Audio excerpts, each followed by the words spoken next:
Good afternoon, everyone. My name is Blessing Dabana. I'm from Everard Catapult Group. I'm here to do a presentation on our highlights, changes we've made, getting back to our business, and the return on investment. I also wish our group had one lady, because three groups ladies done the presentation, but yeah. On our highlights as a group, we actually noted that time management, planning, disciplinary procedure, presentation, and motivation. These 5 things are the things that actually each and every one of us highlighted to say this for me was actually something that I actually got to improve after this training. And I would say from the changes made would actually include time management, going again to return on investment. We'll get to time management again and planning, because the way we looked at it, it actually goes hand in hand. There's no way you actually separate them.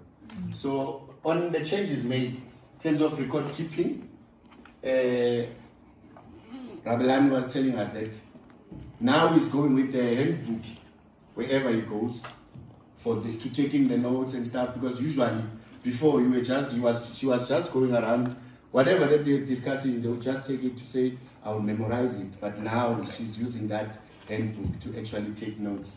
And then having those one-on-one meetings, because at the end of the day, sometimes you think you know your team. Because every time you speak to them in a meeting whereby everyone is there, some of the people are shy to actually speak up. But if you actually give time to say, let's have a one-on-one meeting, that's when you get to actually find out exactly who is Rabelani.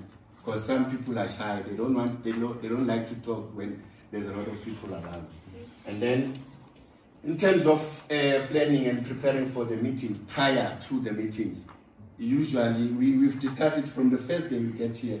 To say at times we used to just go to the meeting, not having any notebook, nothing. We just go to the meeting and listen. We don't even take notes. But now the planning part comes in to say, before you go to your meeting, it's one of the things that David actually taught us, to say, plan for your meeting. Even if you are going to do the presentation again, plan prior, before you go for your presentation. Just do a bit of planning prior to your meetings and your presentation. Delegating responsibility and actually sharing responsibility. As the team leaders or managers, it's one of the things, some of us, like myself, I was telling the guys that I was this kind of a person who believes in doing things by himself. That's when I would be sure to say, this is correct, this is right. But after this training, I think now I've developed a bit of, because it goes with trust again. I've developed that, because now I think I'm able to say, while I'm busy with something else, can you take this for me or continue with this task for me? So it's one of the things that came out of that training. And taking ownership, shifting the blame as teams, as production, technical departments.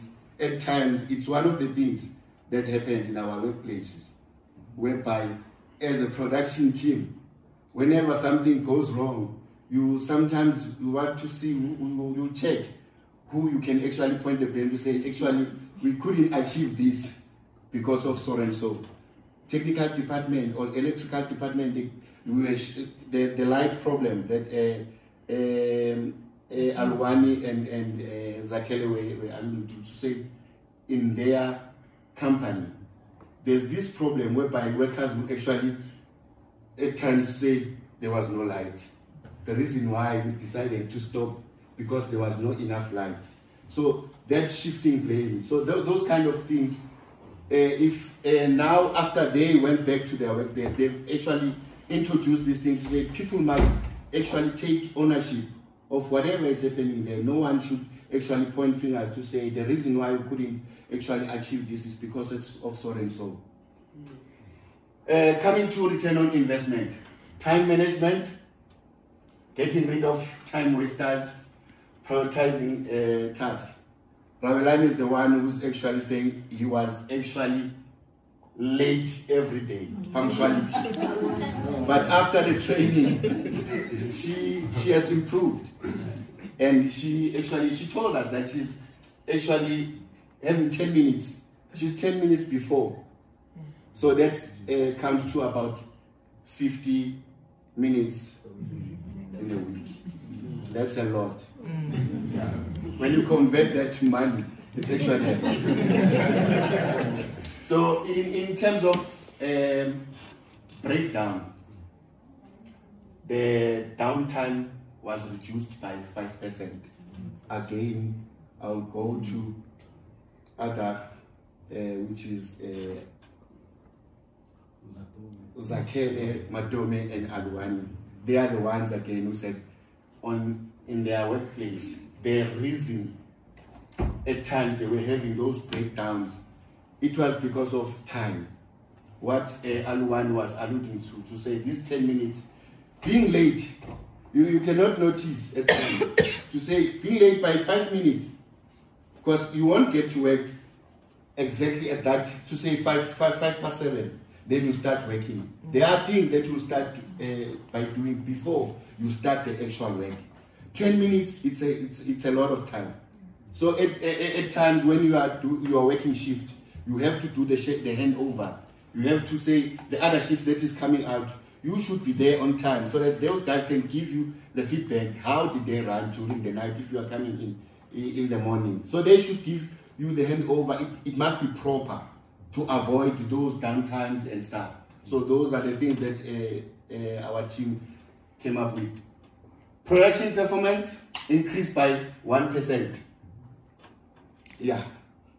Again, it goes back to this 10 minutes. 10 minutes. They were able to increase their production by 1%. That's a lot, guys, if you think of it in terms of money, not time. Okay. Less conflicts, which means in terms of conflicts, again, for us, it was time. Time management. You fight with your colleagues, and at times you don't understand how you are inconveniencing other people by coming late. With that 1 minute or 5 minutes, because I have to knock off. I have to rush. Maybe if I'm using the bus, my means of transport is the bus or taxi. The 10 minutes is too much. Because if that bus it leaves me, which means maybe I'll get another taxi around 7:30 or 8 o'clock. I'm late by 2 hours, but you were late by 10 minutes. Thank you, guys.